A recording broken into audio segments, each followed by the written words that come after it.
There's one line that will forever go down in movie history as one of the most iconic moments of dialogue ever. And it was almost never to be. I don't like sand. It's coarse. No, not little Anakin's sand bashing. Something a touch more memorable than that. I'll be back. While filming the 1984 sci-fi /action/horror classic The Terminator, director James Cameron had initially written the line for Arnold Schwarzenegger as, "I'll come back." However, as seen in the recent Netflix documentary series on the Austrian Oak, Arnie and Cameron had a heated clash over the line. Schwarzenegger hadn't said the line correctly, so Cameron suggested he just say the now iconic I'll be back instead, leading Arnie to question the director's writing and getting a suitably pissed off response in return. This is just one example of how The Terminator not only became one of the most beloved movie franchises in Hollywood history, well, it is if you stop at part 2 that is, but that's a story for another video. It also launched the career of an actor who, up until its release, had been an enormously successful bodybuilder, with roles in smaller features, plus an awesome turn as Conan the Barbarian in the John Milius epic from 1982. So, get yourselves glammed up for a night at Tech Noir as we head out to party with the Terminator here on Revisited. Come with me if you want to live.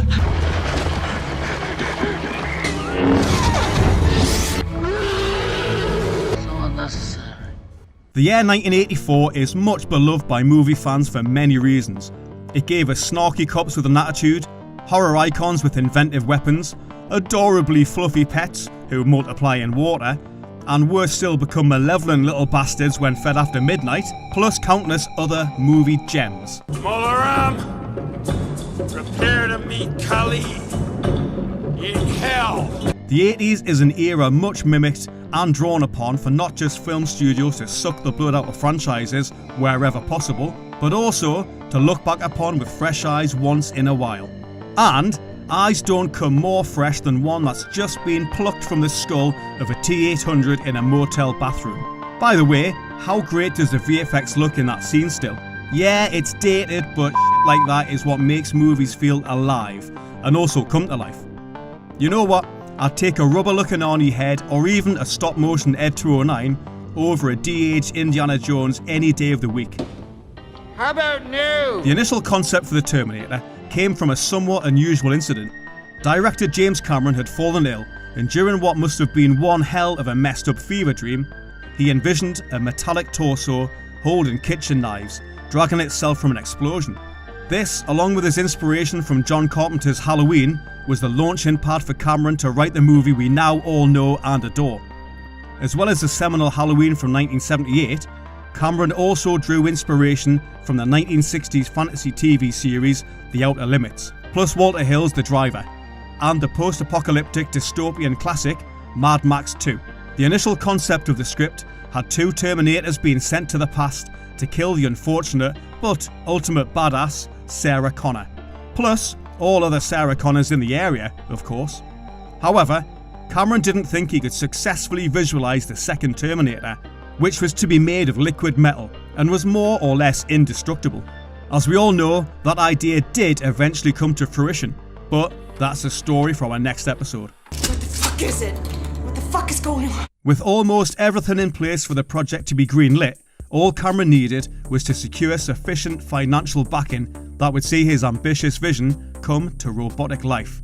And, in what was probably a slightly desperate and uncharacteristic move, Cameron sold the rights for the Terminator to producer Gale Ann Hurd for the measly sum of $1 whole American dollar. That's right, just a solitary dollar, with the all-important caveat being that Cameron would be guaranteed to direct it.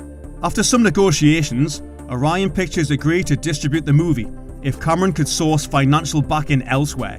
Chairman and President of Hemdale Film Corporation John Daly picked up the script and became executive producer on the project. Cameron still needed to pitch his film to Daly and his partners, and in an amusing anecdote, he enlisted his friend and future Aliens robot Bishop, Lance Henriksen, to help out. The actor donned the full Terminator costume, leather jacket, scars on his face, gold foil on his teeth, the whole works, and burst through the office door before sitting menacingly in a chair. The act worked, and Daly agreed to help finance the film, with backing from HBO and Orion.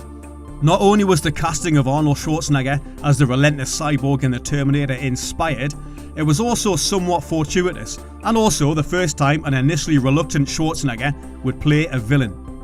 The studio's first choice for the role of the Terminator was former NFL star O.J. Simpson. However, the movie's producers weren't convinced, stating that they couldn't see Simpson as quote-unquote a killing machine.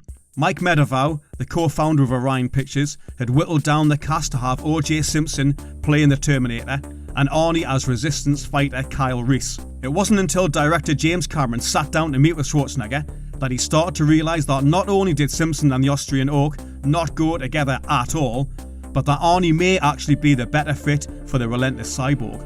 Plus, it also transpired that nobody at Orion Pictures were now convinced that O.J. Simpson was the right fit for the character. Since the movie's release, Cameron has gone on record to reveal the process behind the ultimate decision to cast Arnie in the role, saying that casting Arnold Schwarzenegger as our Terminator shouldn't have worked. The guy is supposed to be an infiltration unit, and there's no way you wouldn't spot a Terminator in a crowd instantly if they all look like Arnold. It made no sense whatsoever. But the beauty of movies is that they don't have to be logical, they just have to have plausibility. If there's a visceral, cinematic thing happening that the audience likes, they don't care if it goes against what's likely. Looking back on the movie, and of course you can't imagine anybody else playing the Terminator, especially O.J. Simpson, or even Sylvester Stallone or Mel Gibson, who also allegedly turned down the role. Arnie took some convincing by Cameron to take on the part, but after some lengthy conversations, the actor started to see that the role was the perfect vehicle to further launch his career into the stratosphere. Alongside Arnie in the movie is a cast whose talents elevate the high-concept film almost as much as Schwarzenegger does. For the role of Kyle Reese, who travels back in time to thwart the Terminator's plan to bump off poor Sarah Connor, the studio met with an eclectic mix of talent. One intriguing example who is in the frame to play Reese was singer and fellow Geordie Sting, who met with James Cameron to discuss the part. However, despite the two getting together, Sting felt that Cameron was too unknown as a director at the time and withdrew his interest in the role. Also in the running to play the time-travelling hero were the likes of Matt Dillon, Christopher Reeve, Tommy Lee Jones, Kurt Russell, Scott Glenn and Bruce Springsteen. However, there was one actor that Cameron had his heart set on but who was initially reluctant, Michael Biehn.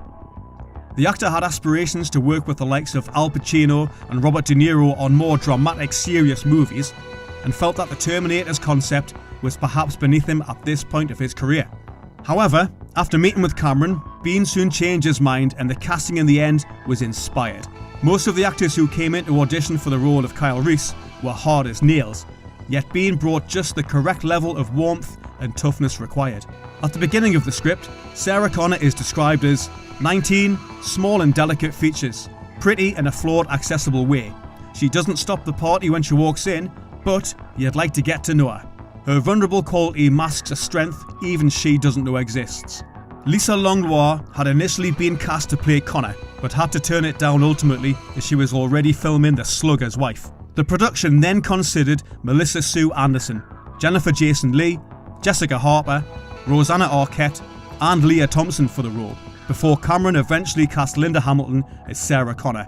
Fresh from filming Children of the Corn, Hamilton joined the project with just the right amount of naive vulnerability for the part that would ultimately see the character go from meek waitress to badass heroine over the course of the first two movies at least.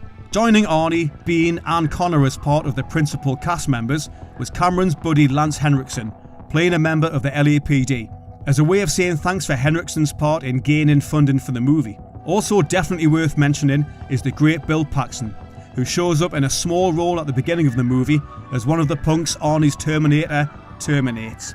Rewatching The Terminator for this retrospective, what really stands out is just how much of a slasher the movie actually is. I've seen the movie multiple times over the years, and this aspect of it isn't a sudden revelation, but it's fascinating to look at the horror tropes on display. Sarah Connor is the final girl, Arnie's Terminator evoking the same kind of menace as Michael Myers in the late 70s, a hulking brute hell-bent on completing his mission by wiping out numerous members of Los Angeles on the way. This is just an example of how the Terminator easily fits into the horror genre, especially with the unmasking of the villain towards the end of the movie. It also explains perhaps why, after the hugely successful Terminator 2, the franchise has faltered in terms of quality. The blueprint for the first movie works perfectly, and if the studio had been brave enough not to mess with it too much, the later installments could have been a lot stronger. I'll be back. What?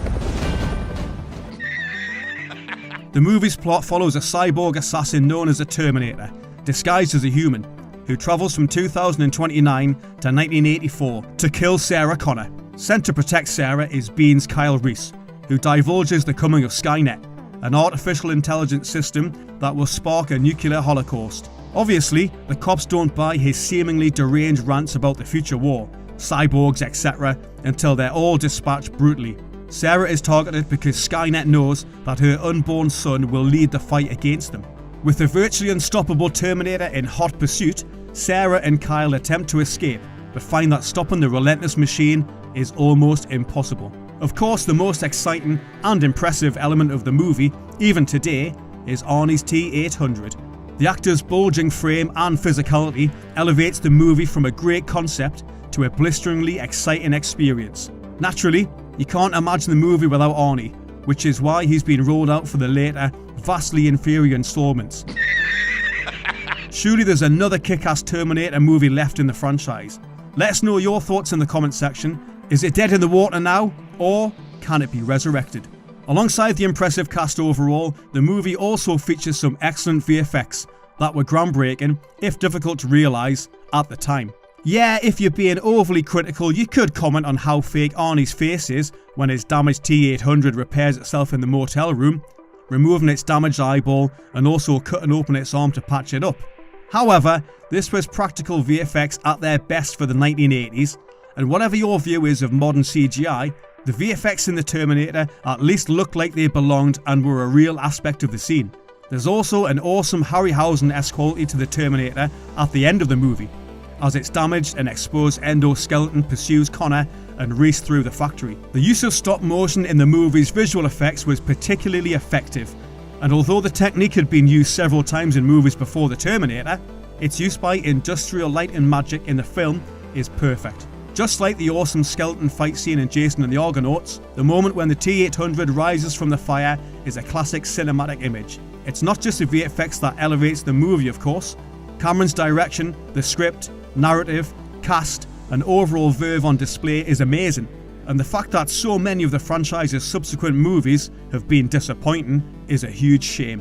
Despite Orion Pictures having little faith in the movie's box office chances, it actually performed above their initially low expectations.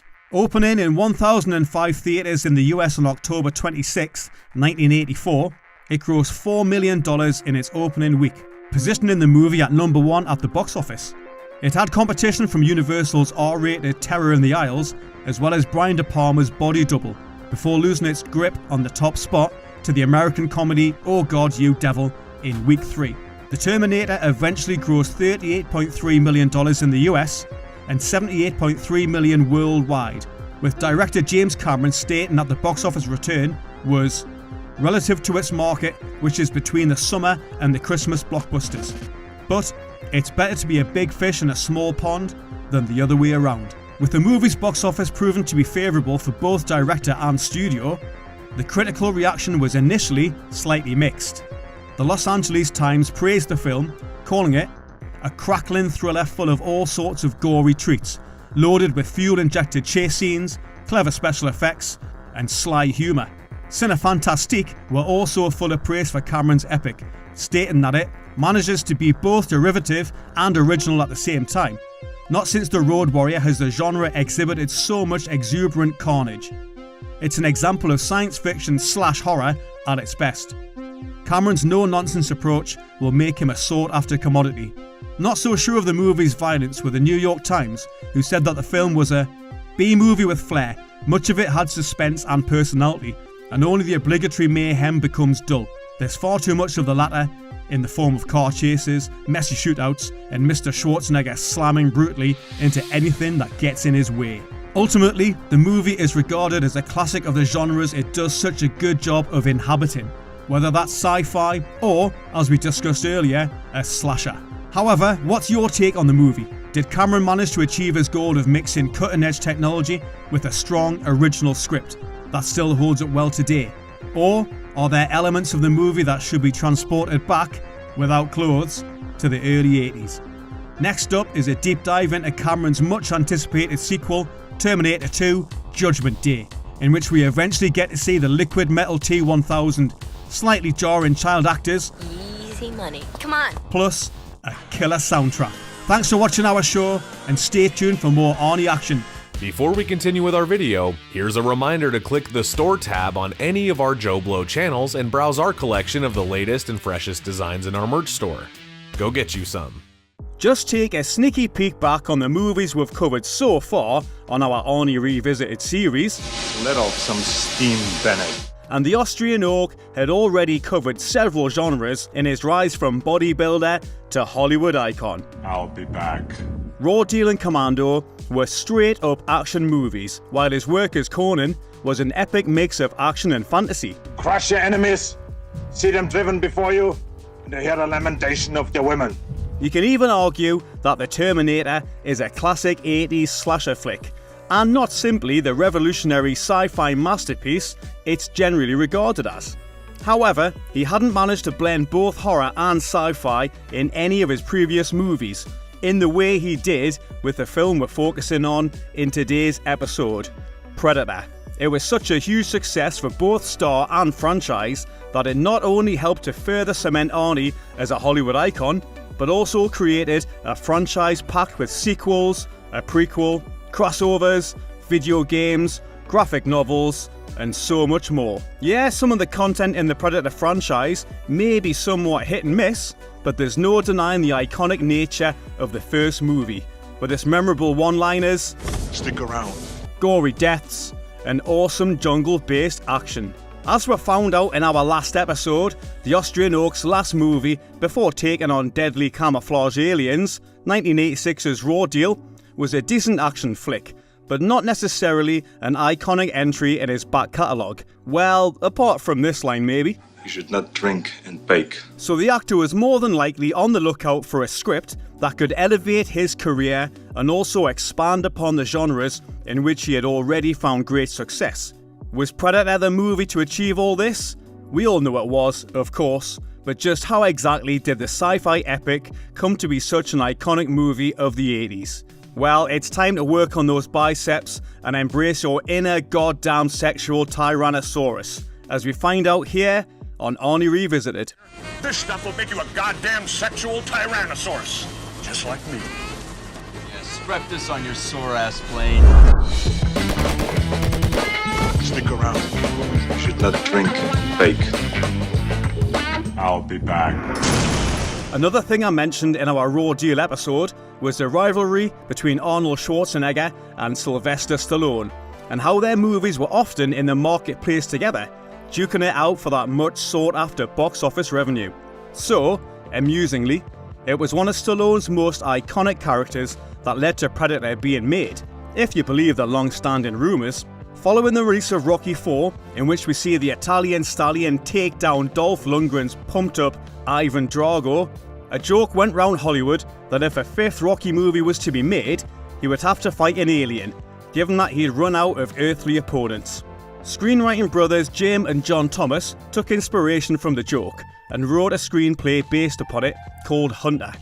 The original concept focused on what it is to be hunted, and featured a band of alien hunters that sought out various different targets. This was streamlined to be one extraterrestrial hunting the most dangerous species, humans, and in particular, the most dangerous kind, a combat soldier. Also, because there were constant special forces operations happening during the period in which the movie would be based, Central America was chosen as the film's setting. However, as the Thomas brothers were still an unknown quantity in Hollywood, they struggled to gain any attention for their project, and eventually took the risky idea of slipping it under the door of 20th Century Fox producer Michael Levy.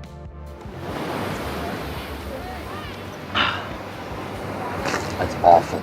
This turned out to be just the break they needed, as Levy brought the screenplay to the attention of fellow producer Joel Silver, who gave the project the green light. He brought on his former boss Lawrence Gordon as co-producer and hired Nomad's director John McTiernan as the movie's director. In terms of the cast, obviously our favourite Austrian oak got the call for the lead role of Dutch, saying at the time when producer Silver and Gordon approached him, the first thing I look for in a script is a good idea. A majority of scripts are rip-offs of other movies. People think they can become successful overnight. They sat down one weekend and wrote a script because they read that Stallone did that with Rocky. Predator was one of the scripts I read, and it bothered me in one way. It was just me and the alien. So we redid the whole thing so that it was a team of commandos, and then I liked the idea. The movie had its leading man then, but what about the rest of its macho, jungle-dwelling, elite paramilitaries? Well, believe it or not, the Muscles from Brussels, and recent advocate for mountain cold light beer, was originally cast as the Predator, which, looking back on the character we see in the movie, seems like a pretty wild choice. Van Damme was chosen with the intent that the physical action star would use his martial arts skills to make the Predator an agile, ninja-like hunter.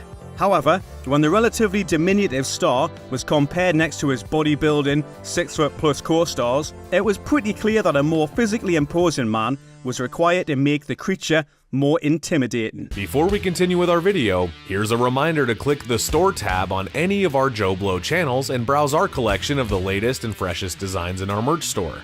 Go get you some. Also, Van Damme allegedly constantly complained about being too hot in the suffocating suit, as well as the fact that he would only appear on screen as the Predator.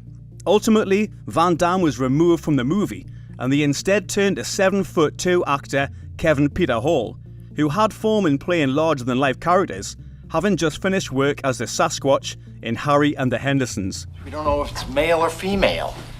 Definitely male. How can you tell? Rounding out the cast as Arnie's elite band of soldiers was Rocky's Carl Weathers as Dylan, while pro wrestler and former Navy SEAL Jesse Ventura was cast as Blaine, thanks in no small part to his formidable physique. Rounding out the main players were the likes of Sonny Landham, Richard Chavez and Bill Duke, who Arnie had a rumble with, of course, in 1985's Commando. Fuck you, asshole. Fuck you, asshole.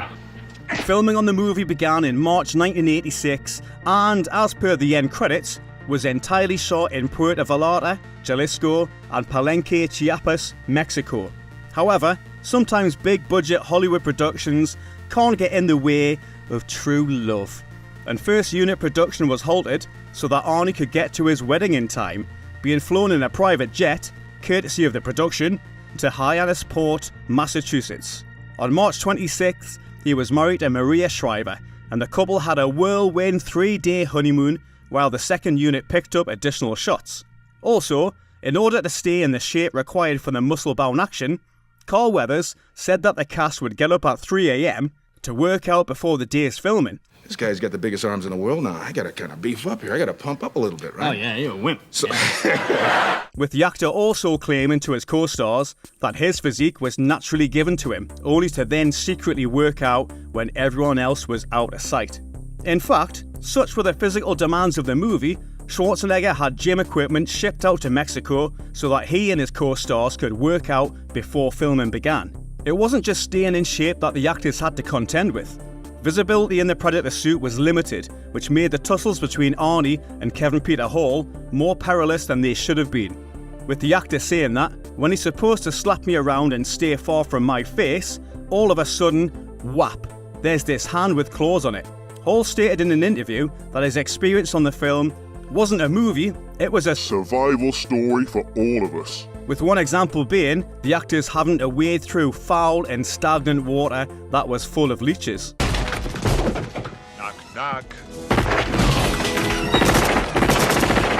Let me just start this section of the video by saying that I absolutely adore Predator, and for the most part, I found a lot of merit in some of the sequels and other installments that have followed. I was far too young to catch Predator when it first hit cinemas in 1987, not for want of trying, mind, so I had to wait until its home entertainment release on the wonderful format that was VHS to get a sneak peek. By which I mean waiting for me older brother to acquire a copy and for us to watch it with his pals when our folks had gone out for the night. We were all obsessed with the ultra-violent VFX especially the open chest cavity and blown off arm scenes, the ridiculous machismo, and, of course, the forever quotable one-liners. Son of a bitch is dug in like an Alabama tick. You're hit. You're bleeding, man. I ain't got time to bleed. The movie's narrative also plays out perfectly, with the plot kicking off as Schwarzenegger and his comrades venture into the jungle in search of South American officials who have been kidnapped by terrorists. The team track and locate the fugitives, but soon discover they're up against a lot more than terrorists, when they find the skinned bodies of Green Berets, who Dutch knew, hanging from the trees. Of course, unbeknown to the team at the time, the Predator is behind these grisly killings, and, thanks to an opening shot of an alien spacecraft deploying a shuttle to Earth, we already know the antagonist is more than likely an extraterrestrial. The alien's mission on Earth is to hunt armed and dangerous human quarry, and it's not long before Arnie's crack squad are slowly picked off in wonderfully brutal ways. Director McTiernan constructed the action with the kind of efficiency that he would go on to perfect with the similarly legendary Die Hard, a year later in 1988, stringing together the mayhem and kinetic action with great aplomb. Unlike some of Arnie's other more kitsch 80s movies, Predator plays out with a perfect level of credibility, and, more importantly, it's aged well, despite some of the language and terms used by certain characters probably never surviving the script writing stage nowadays. Predator has become a science fiction, horror and action classic, and is clearly not just another dumb 80s Schwarzenegger flick, combining fluid direction with cheesy but hugely entertaining one-liners and gory set pieces. Plus, its villain is so iconic that it surpasses even Arnie's Tarzan-like makeover for the movie's conclusion, and deservedly set in motion a huge and lasting future for the character. You one ugly motherfucker. Predator was released on June the 12th, 1987 in US cinemas, with a gross of $12 million over its opening weekend, making it the #1 film at the time. Over the year, it was the second highest grossing movie behind Eddie Murphy's juggernaut sequel, Beverly Hills Cop 2, which is a great result for a movie with a relatively untested premise, but albeit with a massive star attached. Critically, the movie was met with a somewhat mixed reception. On review aggregator Rotten Tomatoes, the film has an approval rating of 80% based upon 60 reviews, and the site's critical consensus reads, Predator, part sci-fi, part horror, part action, all muscle. From the more contemporary reviewers, the New York Times described the movie as grisly and dull with few surprises. Cinefantastique wrote that the militarized monster movie tires under its own derivative weight, while the Los Angeles Times proclaimed it to be arguably one of the emptiest, feeblest, most derivative scripts ever made as a major studio movie. More positive, however, were The Hollywood Reporter, who said that the movie is a well-made, old-style assault movie and a full assault visual experience. The UK's Empire magazine also praised the movie, saying that Predator has gradually become a sci-fi and action classic. It's not difficult to see why. John McTiernan's direction is claustrophobic, fluid and assured, staging the action with aplomb but concentrating just as much on tension and atmosphere. A thumping piece of powerhouse cinema. I am definitely with Empire on this one. So then, Arnie fans, that's just about all we have time for in this episode. But as ever, the most important aspects of these retrospectives for all of us here at JoBlo is your take on the movie. Did Arnie and co manage to create a film with a cool premise, badass action, and a legacy that deserves to be associated with the now legendary alien manhunter? Or should it be skinned and strung up like one of its prey? Let us know your thoughts in the comments section, and we'll see you wonderful action fans next time, here on Arnie Revisited. Thanks for watching.